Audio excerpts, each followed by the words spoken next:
There are six, so just I think 2 or 3 points in front of the other one. So it's just 5 games. So I don't know when we finish our weekends. Always we analyze what is going to happen in the future, but nobody knows what's going to happen in the future. So last season we started quite well, quite similar like this season.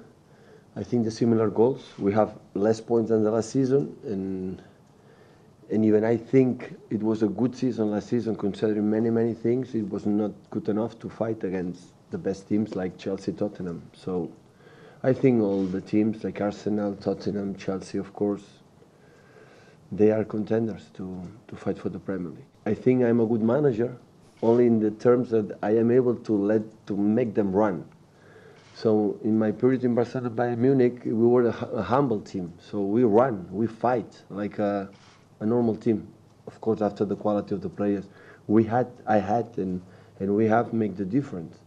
I think it's not about that. The thing is the way you play, the quality of the way you play. Always every day, I'm more convinced of that. I believe in the quality to play. And you play good, you win. If you don't play good, no chance.